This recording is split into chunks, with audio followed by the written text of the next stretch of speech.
भगवान शंकर का पावन चरित्र वर्णन करता है। मान लो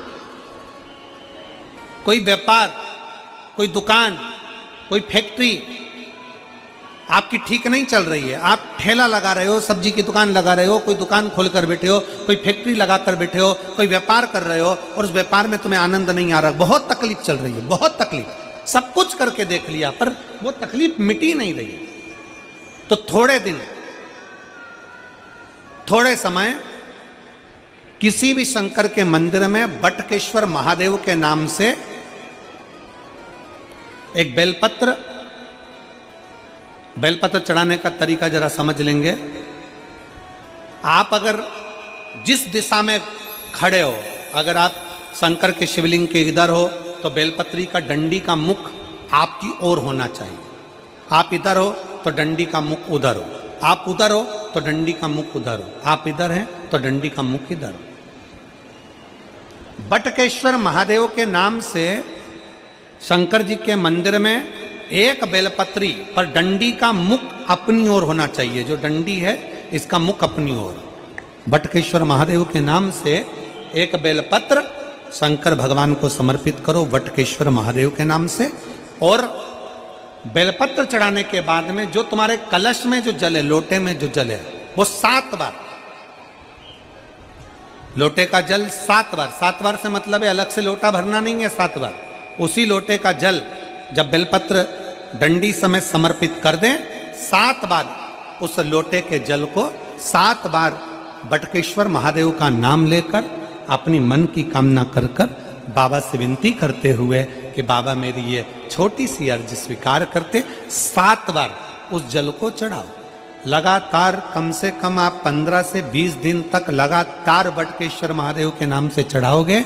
ऐसी कोई दुकान और फैक्ट्री नहीं तो चले नहीं और आगे बढ़े नहीं और काम सुलझे।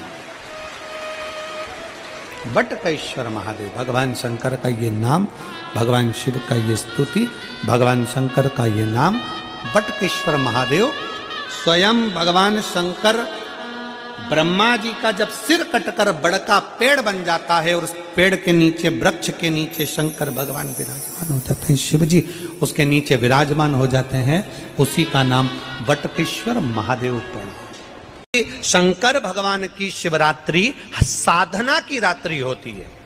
शंकर भगवान की शिवरात्रि एक आराधना की रात्रि होती है। हमने पहले भी कथाओं में कहा, हर महीने शिवरात्रि आती है, प्रत्येक महीने शिवरात्रि पड़ती है और प्रत्येक महीने की शिवरात्रि पर अगर आपसे बन सके, आप दुनिया में अगर आपके पास में लोग कहें कि ये बहुत गरीब व्यक्ति है, बहुत साधारण व्यक्ति है, इसके पास धन नहीं है, वैभव नहीं है, सत्ता नहीं है, इसके पास खुद का मकान नहीं है, इसके पास खुद की प्रॉपर्टी नहीं है, इसके पास खुद की दुकान नहीं है, दूसरे के यहाँ काम करता है, इसके पास कुछ भी नहीं है, हम उनसे कहेंगे 12 महीने शिवरात्रि आती है, 5 जगह पर चढ़ाई हुई बेलपत्र, आप 1 वर्ष 12 शिवरात्रि का एक नियम ले लो, 5 जगह पर बेलपत्र समर्पित करना सीख जाओ। एक बेलपत्र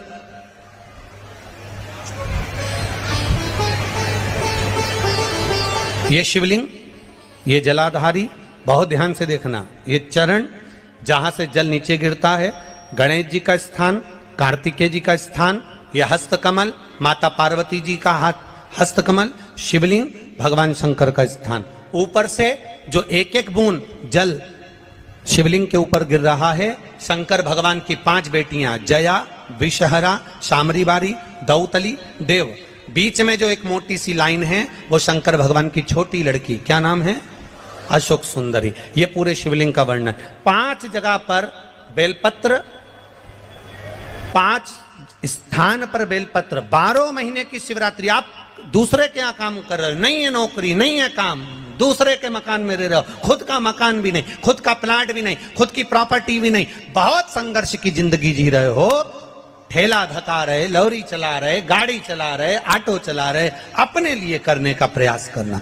घर में जितने सदस्य हैं, 12 महीने शिवरात्रि आती है, एक बेलपत्र अशोक सुंदरी वाली जगह पर डंडी का मुंह नीचे की ओर, दूसरी बेलपत्र माता पार्वती जी के हस्त कमल पर, ये 2 पत्ती जो होती है, इस पत्ती के 2 भाग शिवलिंग के बीच में हो। तीसरी बेलपत्र भगवान शंकर के शिवलिंग पर डंडी का भाग आपके विपरीत दिशा में हो।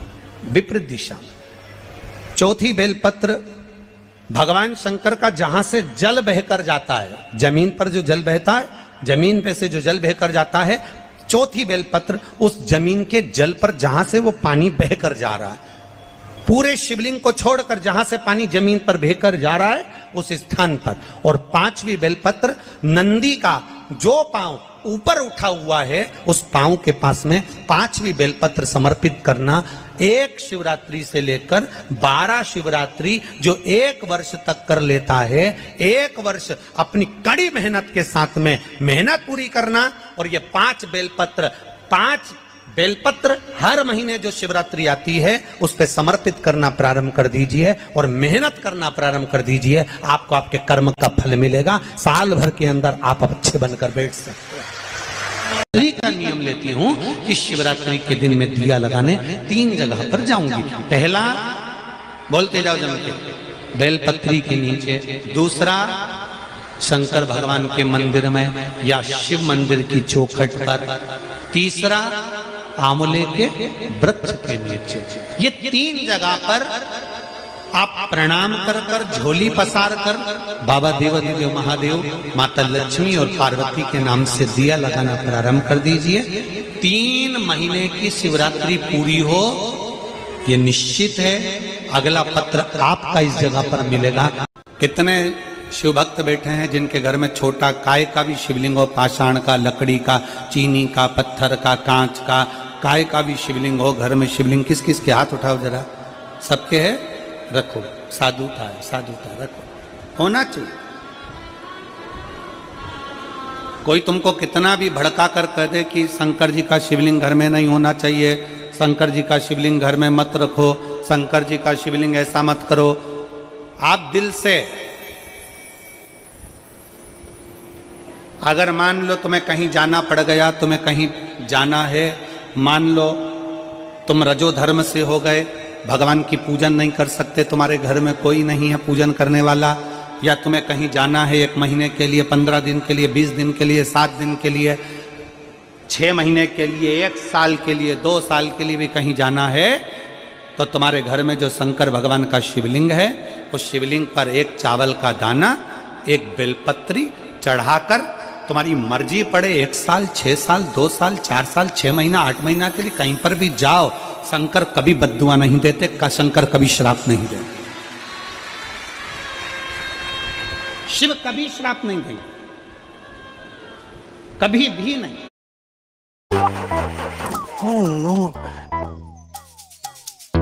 कोई बात नहीं सर, हम किस लिए बैठे हैं? लोकल पार्ट्स लगा तो दिए तुमने, कोई प्रॉब्लम नहीं होगी ना? मेरी जीजियों, मेरे जीजाओं, मेरी बेटियों, बेटाओं, मेरी माताओं, मेरे भाई, मेरे बंधु, आपके गले में कोई कहता है क्या स्त्रियां रुद्राक्ष पहन सकती हैं? क्या लड़कियां रुद्राक्ष पहन सकती हैं? क्या लड़के रुद्राक्ष पहन सकते हैं? क्या बुजुर्ग रुद्राक्ष पहन सकते हैं? क्या पुरुष रुद्राक्ष पहन सकते हैं? क्या नारियां रुद्राक्ष पहन सकती हैं? शिव महापुराण स्पष्ट शब्द में कहती है, मां जगत जननी माता पार्वती भी रुद्राक्ष की माला धारण करती हैं, मां सती गले में रुद्राक्ष धारण करती है, मां उमा अपने गले में रुद्राक्ष धारण करती है, मां कात्यायनी अपने गले में रुद्राक्ष धारण करती हैं, मां कुष्मांडा अपने गले में रुद्राक्ष धारण करती हैं। शिव महापुराण की कथा कहती है, कन्याकुमारी में भी मां कुमारी भी रुद्राक्ष धारण करती है, मतलब कुमारी कन्या भी रुद्राक्ष को पहन सकती है, स्त्री भी रुद्राक्ष को धारण कर सकती है, पुरुष भी रुद्राक्ष धारण कर सकता है, बेटे भी रुद्राक्ष धारण कर सकते हैं। ये रुद्राक्ष हमको बल प्रदान करता है, शक्ति।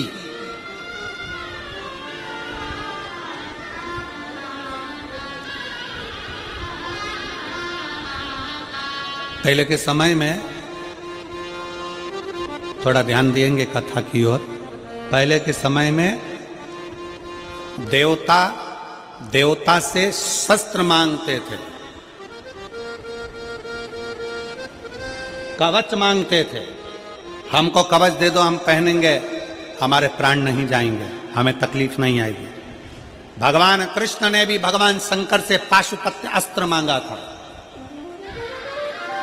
भगवान राम ने भी शंकर भगवान से पाशुपत्य अस्त्र मांगा था। हम इतना तप नहीं कर सकते कि भगवान से हम कवच मांग लें। हम इतने साधना नहीं कर सकते कि भगवान से हम शस्त्र मांग लें। हम इतनी बड़ी तपस्या नहीं कर सकते, हम इतना व्रत उपास नहीं कर सकते कि भगवान से कोई कवच मांग लें, कोई शस्त्र मांग लें, अपनी रक्षा के लिए कुछ मांग लें। तब शिव महापुराण की कथा कहती है, एक मुखी से लेकर 14 मुखी तक रुद्राक्ष होते हैं। स्कंद पुराण कहता है एक मुखी से लेकर 21 मुखी तक रुद्राक्ष होते हैं। शिव महापुराण की कथा कहती है, अगर कभी मौका मिल जाए, एक रुद्राक्ष अगर तुम्हारे गले में पड़ा हुआ है तो यह मान कर चलना कि तुम्हारा शंकर जी का कवच तुम्हारे साथ चल रहा है, कवच तुम्हारे साथ में।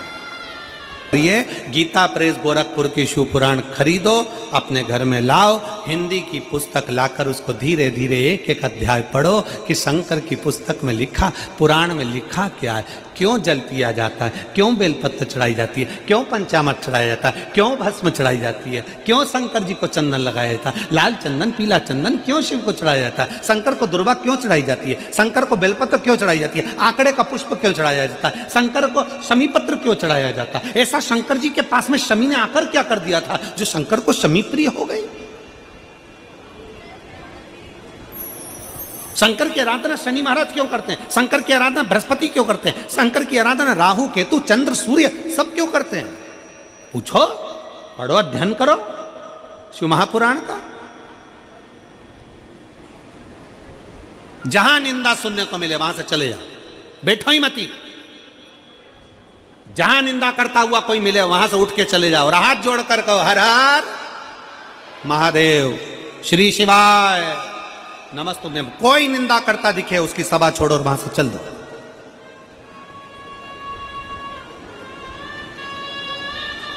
चले जाओ।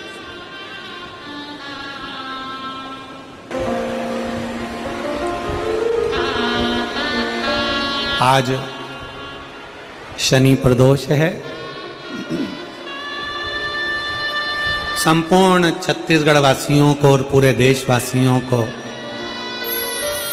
2024 का यह आखिरी प्रदोष पड़ रहा है, शनि प्रदोष 2024 का।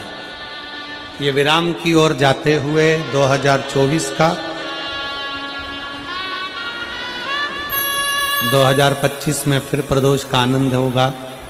पर बड़े भाग्यशाली हैं आप सब जो आज शनि प्रदोष के दिन शिव महापुराण की कथा सुन रहे हो, और कल महीने की शिवरात्रि है। 2024 की भी आखिरी शिवरात्रि, मासिक शिवरात्रि कल रहेगी। मासिक शिवरात्रि तो है, साथ में कल कथा का कौन सा दिन है, जम के बोलो जरा, छठा। तो कथा की भी शिवरात्रि। कल कथा का समय तो यही 2 बजे से 5 बजे तक रहेगा। कल शिवरात्रि की कथा सुन के लोग रात्रि विश्राम कर कर परसों की कथा 30 तारीख की कथा सुबह 8 बजे से 11 बजे तक सुनेंगे, और शिव भक्त भगवान से झोली पसार कर मांग कर अपने अपने घर को जावेंगे। और बहुत बहुत साधुवाद है। प्रदोष की कथा, फिर प्रदोष की कथा, फिर शिवरात्रि की कथा, मासिक शिवरात्रि की कथा, फिर दूसरे दिन 30 तारीख को क्या पड़ रहा है, सोमवार। और बाबा की भक्ति का दिन।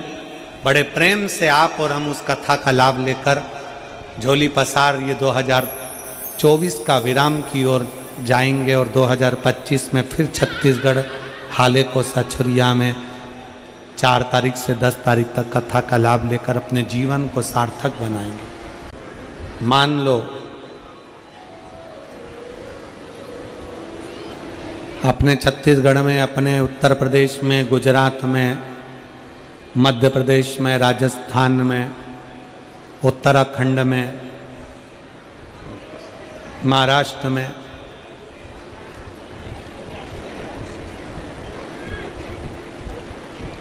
इन सभी क्षेत्रों में शंकर भगवान को जल चढ़ाना या शंकर जी के शिवलिंग का स्पर्श करना, पूजन करना मना नहीं। और दक्षिण का जो क्षेत्र है, दक्षिण साइड में शंकर के मंदिर में वहाँ के शिव भक्त अंदर नहीं जा सकते, अंदर प्रवेश नहीं कर सकते। तो कई शिव भक्तों के मन में भाव जागृत होता है, गुरु जी हम अंदर जाकर जल नहीं चढ़ा सकते, हम बाबा की भक्ति, बाबा का स्पर्श नहीं कर सकते। शिव महापुराण की कथा कहती है सबका अपना अपना मंदिरों का भाव है। अगर आप शंकर जी के शिवलिंग का स्पर्श नहीं कर सकते तो शिव महापुराण की कथा कहती है शंकर भगवान की देहली, चौखट, मात्र दरवाजे की चौखट का भी अगर स्पर्श कर लेते हैं तो शंकर के शिवलिंग के स्पर्श का ही फल प्राप्त होगा।